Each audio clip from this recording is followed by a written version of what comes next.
And now, a KCTS9 Digital Studios original, made possible with your support. Thank you. Now, a special one-hour presentation. Discover our region's hidden history. World War II. The Pacific Northwest provided support to the Allied forces, launching ships, building planes, cutting trees, and helping to develop the world's deadliest weapon. You had a choice. Am I going to worry about environmentally friendly, which didn't really even exist then, or am I going to build a bomber to help win a war? Go inside the Pacific Northwest war history and discover the environmental ramifications that continue to this day. We didn't have environmental laws. They did not know that, oh, this is full of PCB and that could cause cancer. Now, join us for Battle Ready, the military's environmental legacy in the Northwest. Coming up next.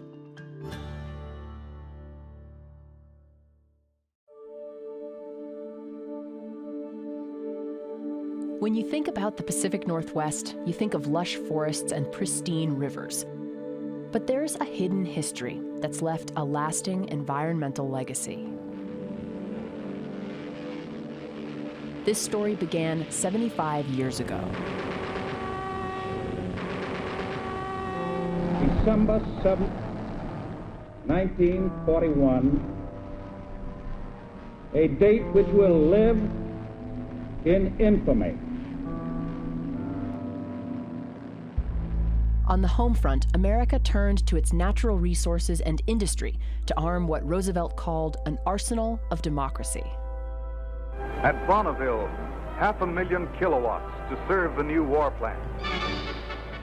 In the far northwesternmost corner of the country, a struggling aviation company called Boeing stepped up. In huge Boeing plants out of tough metal, they forge America's fighting bomber. Boeing's revolutionary B-17 Flying Fortress would change the course of World War II. In a matter of months, thousands of these bombers blackened the skies over France and Germany. The firepower of a dozen or more high-rate 50-caliber machine guns. A bomb load of 3.5 tons. The B-17 was called the plane that won the war. Most of them were built in Seattle. Here they are, Americans at work. Housewives and farmers, mechanics and teachers, all races and all creeds, young and old alike. Each contributes to the building of the bomber that has been called the backbone of the American air offensive. 30,000 Boeing workers churning out 15 planes a day. But like most manufacturing of that era, environmental impacts weren't top of mind. Pollution from factories poured into nearby rivers and streams, contributing to environmental problems we're still dealing with today. While Boeing has made strides rehabbing Seattle's Duwamish River, the waterway remains a Superfund site. Cleanup is far from complete. Seattle was not the only place to pay the environmental cost of war. Throughout the Northwest, war preparations were underway. Timber was logged for airplane hangars and troop barracks. Portland turned out warships by the hundreds. And in Hanford, Washington, they helped make the atomic bomb that destroyed Nagasaki and brought an end to the war. No one worried about the environmental toll these efforts would take. Victory was the priority. And now, 75 years later, we're still living with the environmental consequences of becoming battle ready.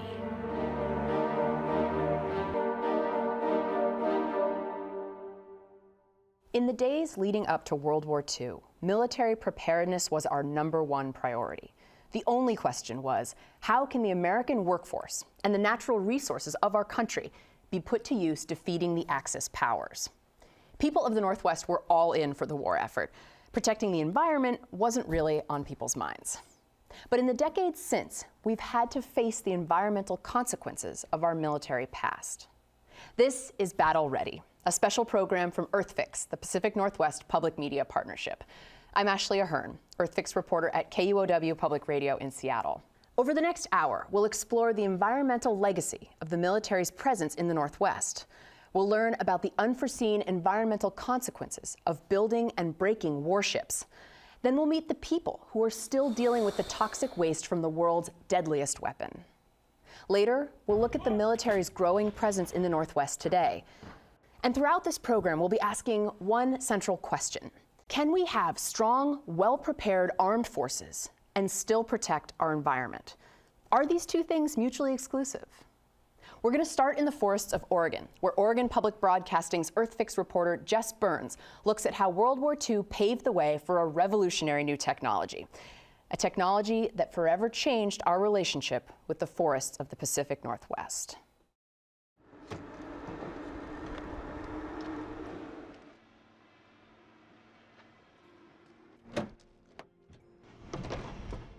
The chainsaw. The most iconic modern symbol of logging. But it wasn't always the case. For a century in the Northwest, men in the woods labored with axes and handsaws, launching a massive industry. The timber brought capital. The timber brought a transportation network. Timber brought people. The beginning of the Northwest as a region had everything to do with timber. But cutting and preparing trees for transport to the mills was slow, needing large crews. As demand grew, companies quickly cut through all the easy-to-access forests. Timber bosses looked to innovation to move deeper into the woods and speed up the cut. But it took a great war to push the iconic chainsaw into the hands of the Northwest logger. We interrupt this program to bring you a special news bulletin. The Japanese have attacked Pearl Harbor, Hawaii by air, President Roosevelt has just announced. The war and the chainsaw set the industry up for the largest timber harvest in modern U.S. history. Timber was a major commodity of war. Wood was needed for every aspect of the war effort, for airplanes and hangars, barracks and buildings, trucks, bridges, warships and barges, and shipping crates. The acute need for wood prompted the United States to exempt loggers from the draft.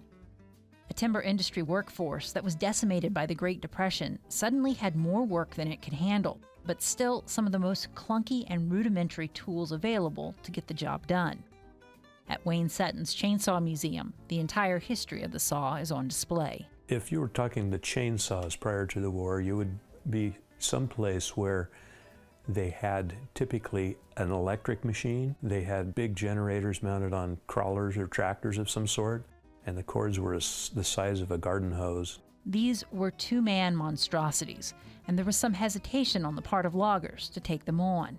One of the things they complained about was the noise, that the early chainsaws were loud, they were nasty, they spit oil, they spit gas. But the war helped change that mentality. And those people that went into the war, the young guys, came off of farms. They'd been working with horses, and many of them very little knowledge of equipment and machines. But when the war came along, they were exposed to other kinds of equipment beyond what their wildest dreams were. Some men were even given chainsaws to use in the war effort, clearing paths through European and Asian forests for troops and equipment. At the request of the military, a small Wisconsin company called Mercury built that saw using a German saw as a model. They went into the civilian market as soon as the war was over, and he sold piles of them. The technology and manufacturing capacity was improving because of the war effort. The two-man chainsaws were giving way to lighter one-man versions, thanks to the development of aluminum and magnesium alloys, strong, light materials. But the fact that, a chainsaw now becomes a lot cheaper and a lot more easy to manufacture has to do with this new industrial infrastructure created as a consequence of the war. With a trained workforce, the chainsaw, and other technology, the timber industry was primed and prepared for the post-war economic boom. Paul Skirvin had been too young to enlist, but when World War II ended, he started a logging company that was in business for a half-century. He got his first chainsaw in the late 1940s. Doing it this way, you got tired, the sweat rolled off too. After you got a power saw, man, just zip it a lot faster, 10, 5, 8 times faster. The timber boom was huge in the prosperity that followed the war. Some businesses are moving to the low-rent outskirts. And so are families which can afford houses in the country. They hollered about progress, you know, but they kept building more houses, and you had to keep producing more because they was building more houses. And as saws come into existence, well, man, it made you even more productive. Yeah, you could do a lot more, shorter length of time. Billions of board feet were being cut from Northwest forests. You know, if you live in a house made in the 1950s, 1960s, I could almost guarantee it's Washington or Oregon lumber that built that house. And those forests have paid an ecological price for the heavy harvest of the post-war era. Fish and wildlife habitat was decimated. By the mid-1990s, as much as 90% of old-growth forests were gone. Now the cut is lower and much more regulated. As a result, an industry that transformed itself with the chainsaw is once again looking to technology to adapt to new environmental expectations. And there's still room for newcomers to make their mark. Matt Hagerberg is the newest generation of logger. Essentially what we do are the more sensitive and more difficult jobs.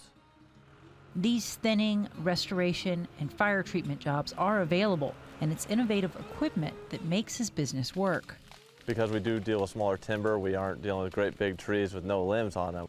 It takes a lot of work to get the volume. One man can cut down a tree in just a few seconds. Then it only takes a few more to shear off the limbs and cut it to length. But still, it's a man with a chainsaw that's called in when the ground is too steep, the brush is too thick, or the ecosystem too fragile for large machines. It plays a very important role in what we do. We keep one in every single one of our pickups. We use them almost daily. And even today, when logging is more hands-off than ever before, no self-respecting logger would go to a job site without a chainsaw in tow. The invention of the chainsaw left a lasting mark on the forests of the Pacific Northwest. Most of our old growth is now gone. But if those forests weren't here when World War II broke out, things could have gone very differently for the Allied forces. Timber wasn't all the Northwest provided to help win World War II.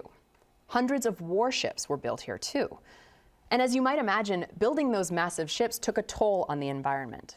That toll didn't just come from making ships, but from taking them apart after the war was over. Oregon Public Broadcasting's EarthFix reporter Cassandra Profita has been digging into the history of shipbreaking in Portland. Today, Portland's South Waterfront has all the amenities of a modern city neighborhood. Aha, here we go. It's right here. But if you look closely, you can still see traces of a dirty industrial past. This has been here since the late 40s or 50s or 60s. I don't know when this was tossed over here. This chunk of metal came from the hull of a warship, one of many left to rust on the banks of the Willamette River. I notice here there's a big shackle. Paul Fishman spent years digging through the toxic mess. In the late 40s, through the 1950s, into the 1960s, we didn't have environmental laws. They did not know that, oh, this is full of PCB and that could cause cancer. They didn't know that. Right here, this is a fire brick from a ship's boiler. This was here, we kind of left it. Well, I pull it all out and put different rocks in there. Let's just leave this. I mean, in an engineering sense, it works. It also says to people, there was something else here historically. Wonder what that was. We build and sail them, we'll never fail them. The victory fleet will be complete, we know. During World War II, shipyards were the pride of Portland. The victory fleet will soon defeat the foe. At their peak, they were launching a new ship every 4 days. Some would boast they were building ships faster than Hitler could sink them. President Roosevelt told Americans these ships would bring liberty to Europe. He called for a 7-day work week to build these Liberty ships even faster to win the war. While we are proud of what we are doing, this is certainly no time to be content. We must build more cargo ships and still more cargo ships. As soon as one ship was launched, the keel was immediately laid for the next ship on that building way. Speed was encouraged and many times quality suffered. But these ships were designed to be essentially expendable. If the United States got 2 trips of cargo across to support the troops, it was a job well done. After the war was over, the Victory ships were obsolete, but they still had value as scrap metal. Emery Zidell turned one of Portland's wartime shipbuilding sites into the nation's largest ship-breaking operation. But the ship-breaking wouldn't go nearly as fast as the shipbuilding. For decades, the Zidell dock on Portland's south waterfront was full of warships waiting to be cut up and sold for scrap. Mounds and mounds and mounds of metal. Just one heap after the next. It was very rusty and gritty, and you'd kind of go, who would want to go out there? From 1946 through the 1970s, the business dismantled around 300 ships. So I remember Dad would come home and he would say that we could go down and go on a particular ship before they started to dismantle it. They had that kind of rusty smell. You know, there's certain smells you sort of can't forget. Bill Goebel started working in the scrapyard in 1960, when he was just 16 years old. So these pieces, they've come off of the ships when we were in the dismantling days. Stern pieces, and that's a bow piece there. Some ship hulls were filled with concrete for ballast. Those pieces, and anything else that didn't have scrap value, were left on the banks of the river. The very end of it, you know, you'd have everything cut down to the last 5 or 6 feet of the ship, and then that's what these would be. The company stopped dismantling ships in the late 70s, but the process of cutting up ships left a lot more than metal and concrete behind. When Jay Zidell took over the business from his father, he inherited a polluted wasteland. The world's changed a lot since my dad was young and active and growing the business. We now know that there were materials on the ship that represented environmental issues, lead-based paint, the asbestos, PCBs, and other things that we ran across. But at the time we were doing it, nobody knew that they were hazardous. The pollution covered 30 acres of land and half a mile of riverbank. Reviving the site would be a massive undertaking. This is certainly the biggest project I've ever done. The Zidells hired Fishman, an environmental consultant, to oversee a voluntary cleanup. I said, guys, I will do this, but I'm only going to work half-time because I need the other half-time to see a therapist to figure out why I'm saying yes. This riverbank, before we started, was very, very steep, covered with all kinds of rubble, concrete, asphalt, metal, all kinds of industrial and urban debris that had been dumped here. It was truly a mess. Cleaning it all up meant clearing debris and removing the most contaminated soil and river sediment. They covered the land and a portion of the riverbed with a thick layer of clean sand, dirt, and gravel. This entire property now is capped. So there's a protective barrier of at least 2 feet of clean material between people, wildlife, fish, etc. So we've cut off the source of contamination. Then they started planting. It's really a whole ecosystem that I don't like to use the word restored because it's not the way it was 200 or 300 years ago and beyond, but it's really a simulation of a very native riparian riverbank, and we're very, very proud of it. It looks great. By cleaning up an ecological mess, the Zidell family redeemed their own tainted land. It took 20 years and $20 million, but now they have a clean piece of riverfront property and a chance to be part of Portland's next chapter of reinvention and redevelopment. Not all post-war cleanups have gone as well as the Zidell Shipyard in Portland. On the banks of the Columbia River in Washington State is one of the largest environmental cleanup projects in the entire country, and most of us know very little about it. The Hanford Nuclear Facility played an important part in making the nuclear bomb that the U.S. dropped on Nagasaki, Japan.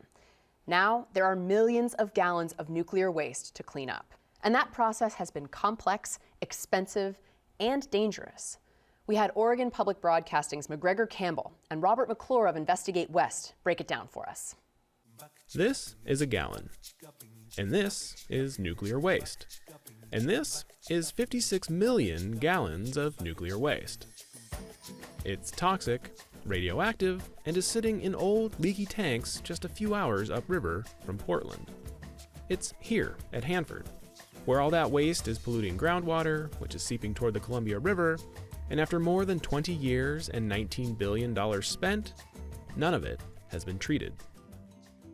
For decades, Hanford was America's plutonium factory. It was one of the original Manhattan Project sites, supplying the radioactive material at the heart of America's nuclear arsenal.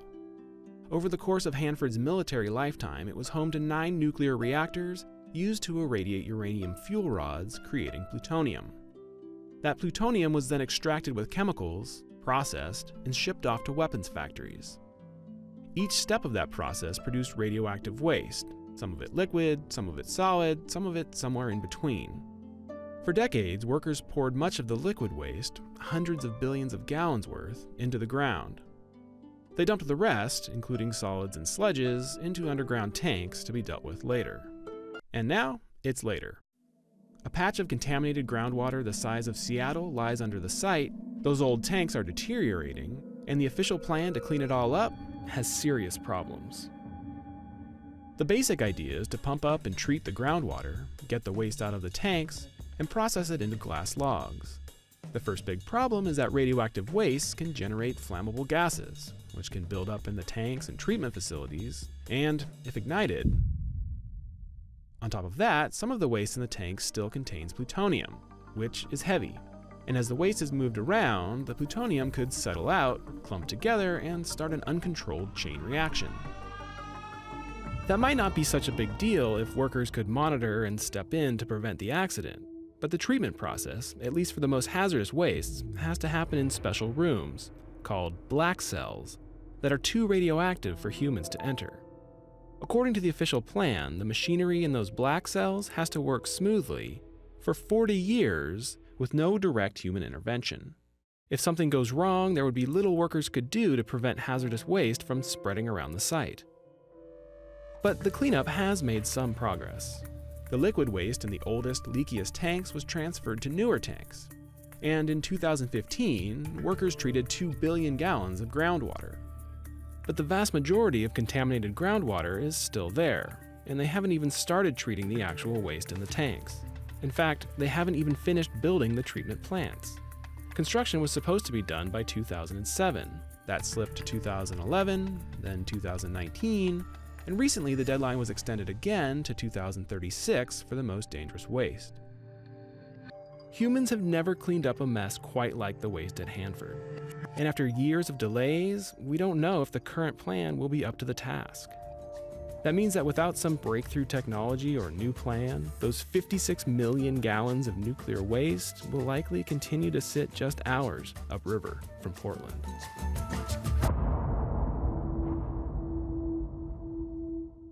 The Hanford facility and the nuclear waste it's leaking are just upriver of one of the Northwest's largest cities. But there are dozens of towns in much closer proximity and thousands of workers trying to clean up this toxic mess. Some of those workers have gotten very sick. KCTS 9 EarthFix reporter Ken Christensen went to Richland to meet some of them. We'll be back after this video to hear more from Ken about Hanford and his reporting there. There's a culture of silence that is part of Hanford's history.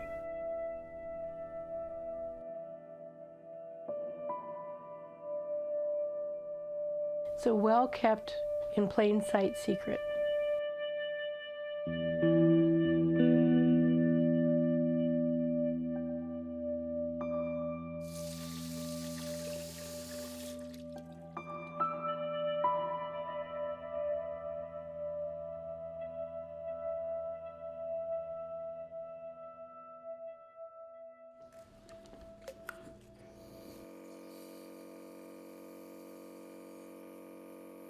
I got a whiff of something real strong.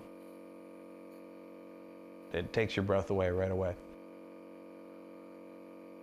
So I get up in the morning and I'm stuck in this house most of the time and don't know what to do.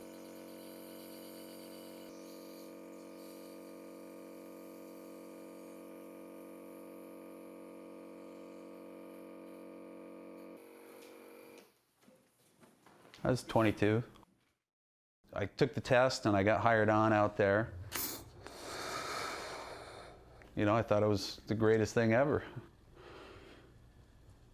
The place that people in the area worked that did well, I got a job at. I was really proud that I was a part of it. At Hanford, Washington, another impossible project proved possible. The Hanford nuclear site was established in World War II to make plutonium.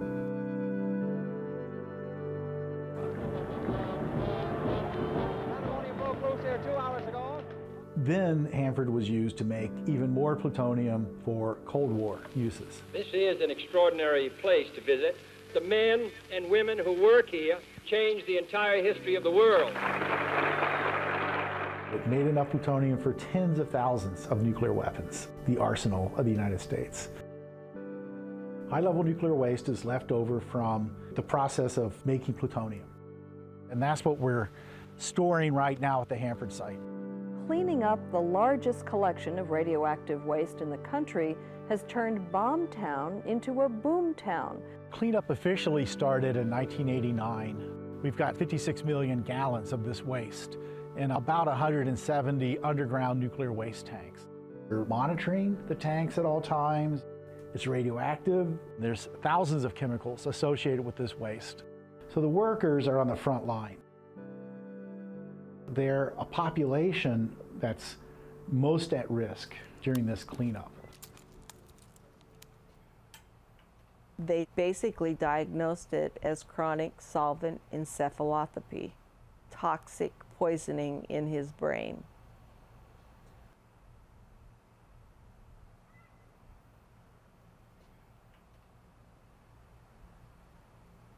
He was maybe at the level of a 4-year-old. He had lucid moments where he knew he was losing his mind.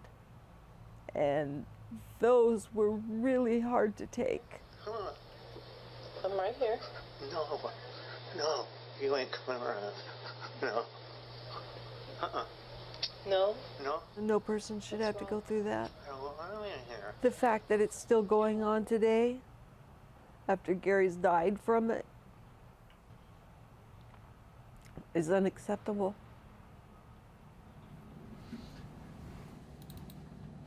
It was kind of first documented, as far as we could tell, back in the late 1980s. The workers were breathing in toxic vapors and chemicals emitted from these tanks into the environment. Then, in 1992, a series of reports were issued by both the Department of Energy and independent federal agencies. Their own expert panel pointed out that the Department of Energy needs better protections for these workers. And this is pointed out to them in their own expert reports over and over again.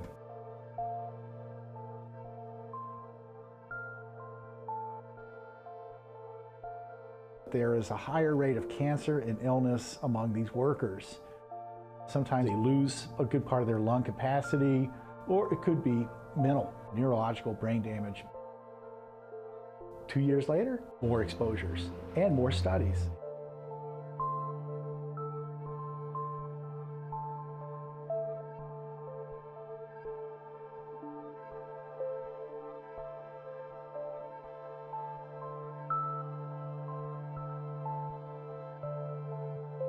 Even though hundreds of people have suffered exposures, it continues.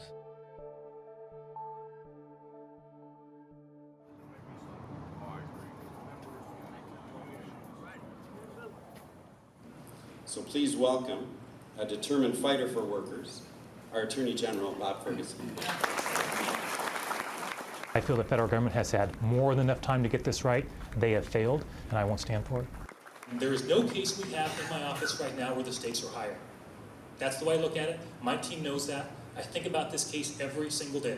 My office filed a lawsuit to get the courts to step in and require the federal government to act. They don't have a warning system in place that is nearly sufficient to alert workers at the site when vapors are being released. There is protective gear that workers can wear. They need to have a consistent approach from that standpoint as well. Look, I get that there are workers who may be reluctant to speak about what's going on. Okay, I get that. Please consider talking to us. It just breaks my heart, absolutely breaks my heart to hear the stories that they tell.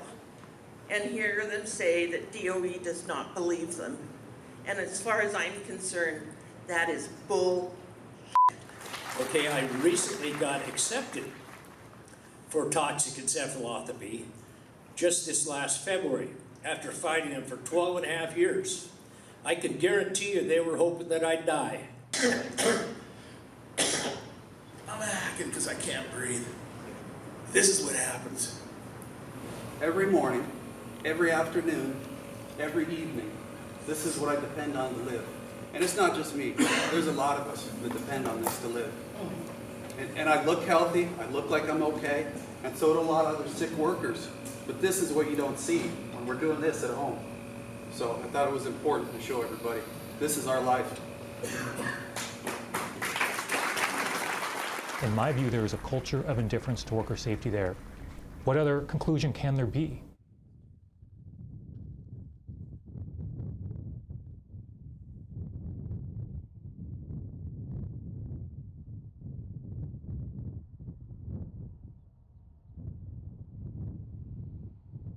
I help support Hanford, and I really have been around the Hanford Ranch for a very long time. Overall, the safety record, the industrial safety record of all these Hanford contractors, it's very good.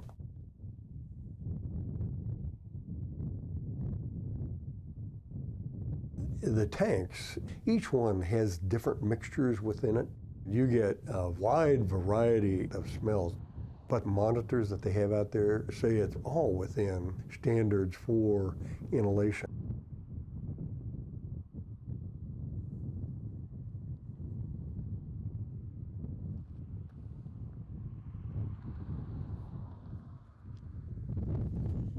So we fight with the U.S. Department of Energy to come forward and say, yes, these chemicals are out there, and yes, we'll accept that this disease was caused by these exposures. I'll get files, and I'll research the file and look for things that are there that can help them. You feel like you're constantly having to justify yourself. The truth. I want the truth. They say it's all in your head. They will not admit that it happened. I do think that some of them are very much for real. It's a real issue, it's a real problem, but it's a little bit like if one person smells something, then you start smelling more carefully as well, and the chances are you're going to smell something too. It could be that they're smelling something else. It's happened to me. I know what it was. People don't believe. I'm going to walk to the other side. That's where we're going to be at. That's where I told people to meet me. So we'll see how many people show up. Okay. I don't want this to happen to anybody else, you know. I'm going to wear my mask since that's my life anyway. You know, I don't want anybody to end up like this, you know. But we don't talk about that stuff. I think it's time.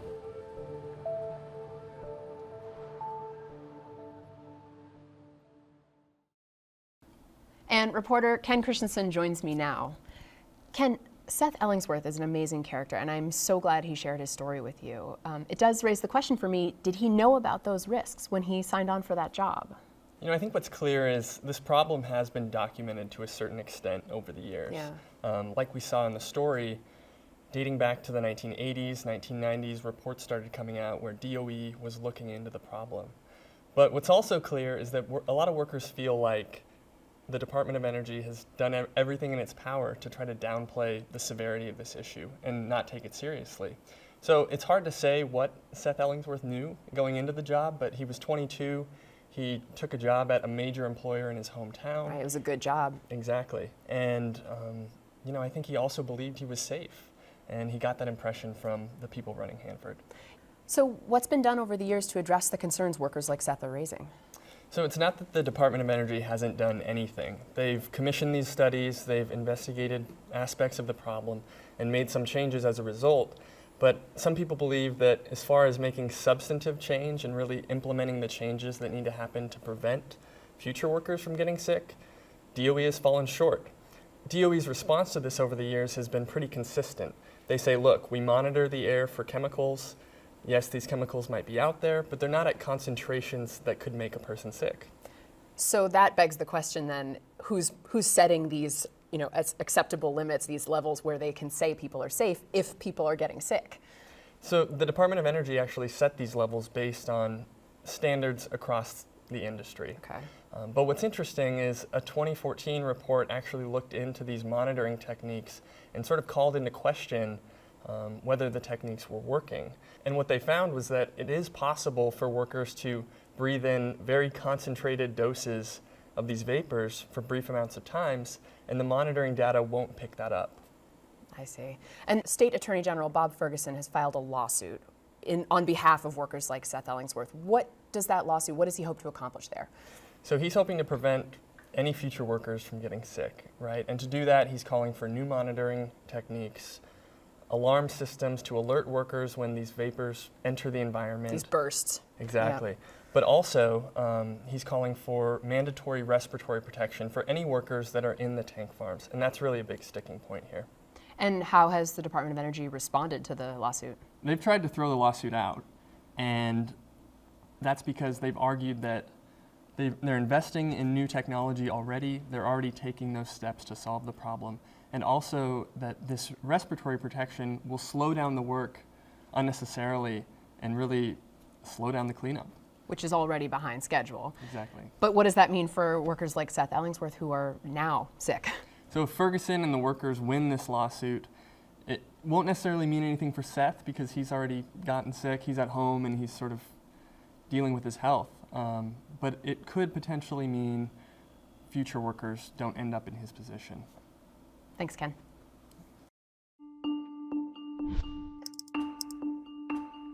For more on Hanford and about pollution at other former military sites around the country, go online at kcts9.org/battleready. If you're just joining us, this is Battle Ready, an EarthFix special report. I'm Ashley Ahern. We've been looking back at the relationship between the military and the environment in the Pacific Northwest. We started with the beginning of World War II, back when we weren't really thinking about the environmental or human health costs of military preparedness. Today, we're still cleaning up the consequences of the decisions we made back then. In the case of the Hanford nuclear facility, we'll continue to deal with those consequences for many decades to come. But in the years since World War II, the U.S.'s global military presence has only grown. There are new conflicts and new demands for military preparedness, and that's led to expanded training and testing right here in the Northwest. The question is, this time around, will we be able to find a balance between being battle ready and protecting the environment? Some might say we didn't find that balance back in the World War II era. Can we change that? Up next, we'll head to Washington's Olympic Peninsula, where the Navy wants to expand its electronic warfare training. KCTS 9 EarthFix reporter Ken Christensen has the story.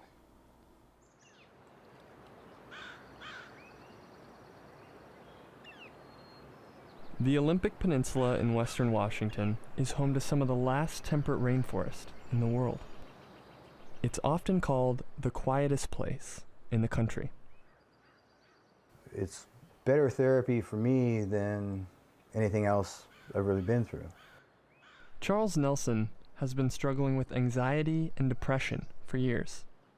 He was diagnosed after he returned home from serving the U.S. Army in Kuwait and Somalia. The hypervigilance would kick in. Driving in traffic was a problem, the reaction to noises. To escape the noise, he takes weekly hikes deep into the rainforest with a group of veterans dealing with similar issues. The biggest turning point for me was to get grounded, to get reconnected, to feel in an absolutely safe place. Now, Nelson's quiet sanctuary may be disappearing.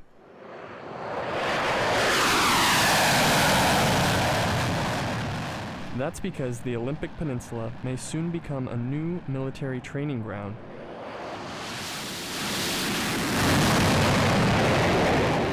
for a very loud jet. Squadrons of Growler jets are based about 100 miles away at Naval Air Station Whidbey Island. This is where everything starts. Captain Scott Farr oversees the U.S. Navy's Growler fleet.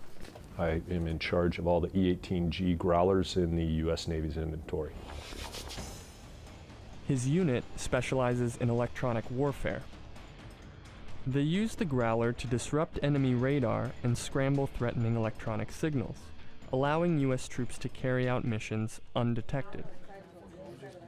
Today, Farr is preparing to teach a new class of pilots how to identify and disrupt the right signals. And it takes a lot of very complex training to develop that skill. The problem is, Farr says his training options aren't complex enough.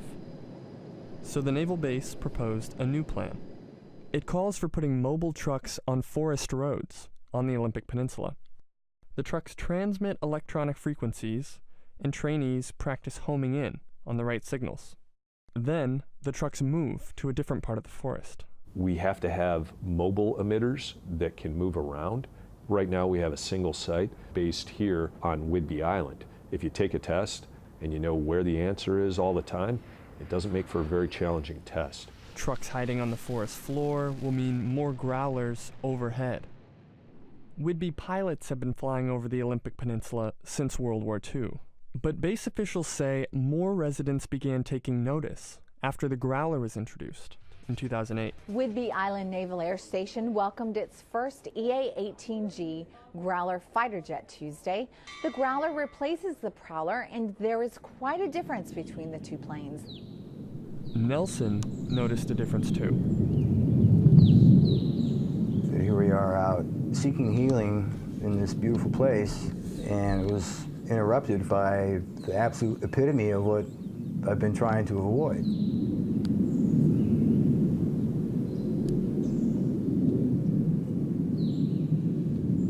The electronic warfare range is one of many military training activities under consideration for remote parts of western Washington.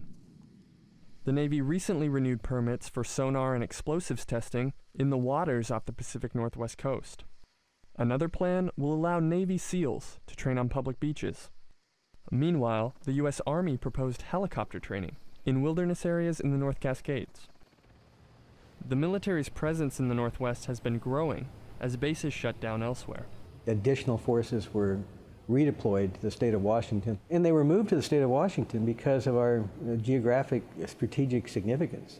The Department of Defense has been shifting resources to the West Coast, in part to protect trade routes with Pacific Rim countries like China and South Korea. We are hours closer by air and days closer by sea for getting to places throughout the Pacific. Washington State also has ideal training ground. That's becoming more rare. Training ranges themselves are endangered throughout our country just because of population encroachment. As the Northwest's military and civilian populations grow, they'll be more likely to cross paths in the region's quiet places.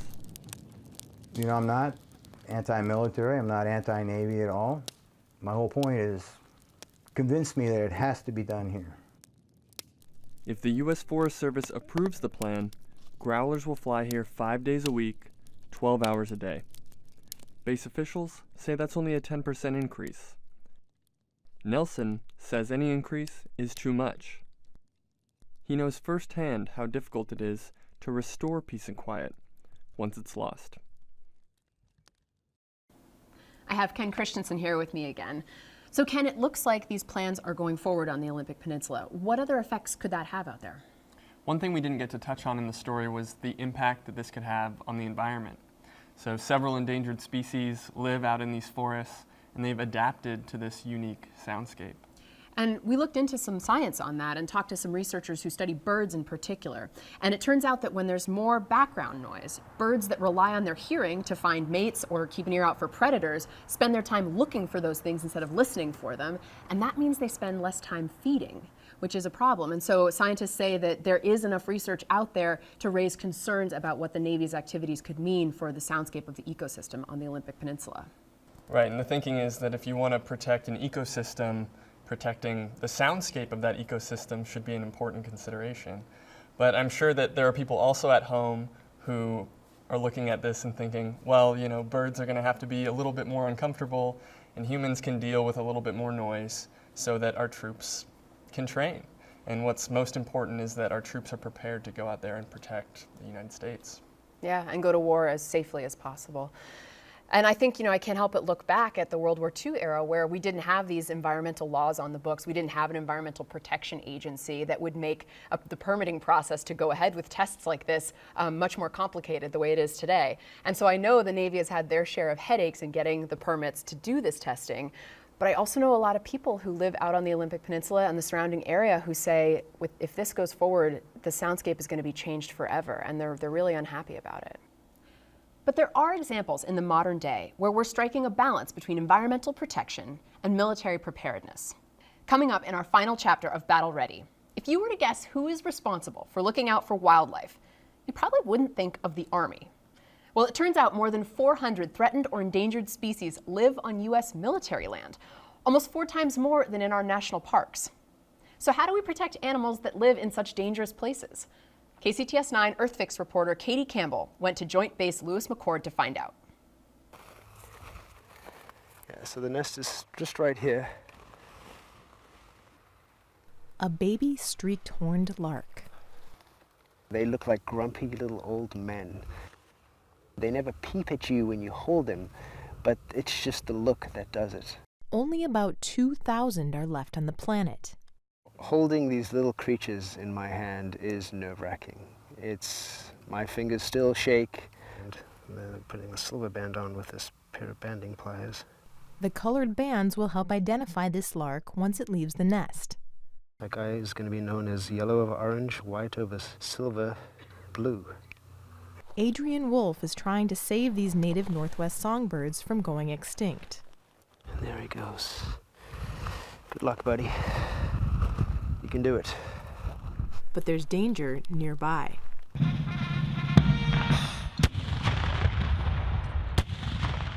The prairies these larks rely on happen to be within the Northwest's largest military base.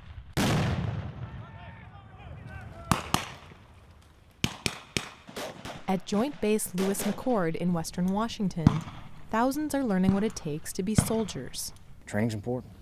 Training it increases our readiness, and readiness is our #1 priority, all across our army.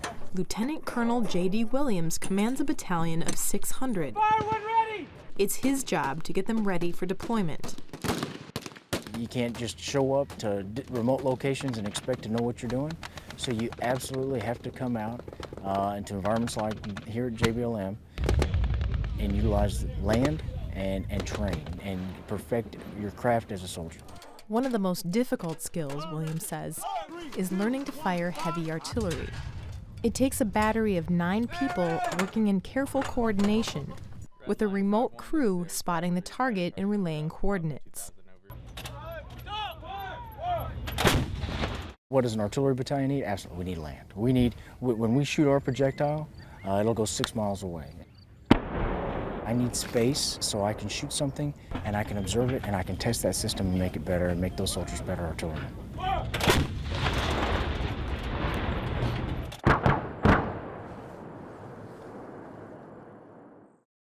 Like the soldiers, the larks also need hundreds of open acres. Once they leave the nest, it's harder for biologists to watch over them. They're pretty small, smaller than a robin, bigger than a warbler. They're really cute. They have, the males especially have these little horns, or feathers that look like horns. They don't actually have horns. Oh, there he is. It's in the scope right now. Oh, there's another one. The way that they can hide in just plain sight is amazing. I mean, even those of us that have been doing it a long time and very experienced and looking for these animals and know that they're out there, still, they are very difficult to find. Streaked horned larks used to be found from British Columbia to southern Oregon. but their range has contracted to a few thousand acres. Well, they're not doing very well. They are in decline. Historical counts where they used to be common and abundant, then they're not now. They're really rare. It's part of Paul Stuckey's job to figure out how to train soldiers without killing an endangered species. We're not looking to trade one off versus the other. I want to make sure that our service members can get their job done, but that in the process of getting their job done, what we have isn't destroyed. To accomplish this, the base has hired biologists to do conservation work here. Biologists gather GPS data on nest locations and track young birds when they're most vulnerable. And this will help me remember how many nestlings, how many eggs, and what stage they're all at. So we are working to identify the locations of the nests, and we provide that location information in real time back to the site managers. Base officials use this data to adjust training missions to accommodate the lark. They think of the nest locations like hospitals or friendly military units, things that soldiers wouldn't want to destroy on a real-life battlefield. 1, 2, 3, lift! Stay clear! They give us a graphic, and so it's a military overlay, and we can go plot it on our map and say, stay out or avoid, or make sure you stay here, and don't even think about coming over here. Okay, that's great. We're not going there. That's made 0 casualties over. They hold us accountable for the land that we use, and they ensure that we are environmentally sensitive and that we didn't destroy the land or pollute the environment or harm any species or any endangered or critical species. And so I think it's exceptional land management and safe and considerate. The sprawling military base has actually helped the lark by defending its prairie from development. These open training lands provide the habitat because the military is here. Without the military, these would probably already be lost. Prairies were once the dominant landscape in this area, but in the decades since the base was established in 1917, the land surrounding the base was taken over by agriculture and then suburban sprawl. Nearly all that remains of the region's prairie is on the base. It's become one of the rarest types of landscapes in the United States. This is the irony. These military bases are the last refuges of fantastic habitat that's left really anywhere around the country. It may seem impossible that larks would be able to coexist with artillery-firing soldiers, helicopters, guns, and bombs, but living in such a dangerous place may in fact be what has protected the streaked-horned lark. Thanks to laws like the Endangered Species Act, which of course weren't in effect back in the days of World War II, the Army has to figure out how to keep these little birds safe. So maybe this is one example of where it is possible to find balance, to be prepared militarily and take the environment into consideration. Maybe military success doesn't have to come at the expense of the environment, as it did in the past, with the heavily logged forests of the Northwest, or on the rivers of Portland and Seattle, where warships and planes were built, or on the dry open lands of central Washington, where we made nuclear bombs. It's a balance we have to strike, because our country's role as an armed champion of democracy around the world isn't fading anytime soon, and that requires training and preparation at home. But if we can't find that balance, if we continue to undermine environmental considerations for the sake of national security and safety above all else, then we may be doomed to repeat history. I'm Ashley Ahern. Thanks for joining us. For more on this topic, go online now. Discover more battle-ready stories in our new interactive online series. Delve further into our history. Learn how Nazi POWs almost became Northwest loggers. Battle Ready, the military's environmental legacy in the Northwest. Online now at kcts9.org/battleready.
This KCTS 9 Digital Studios original, made possible with your support. Thank you.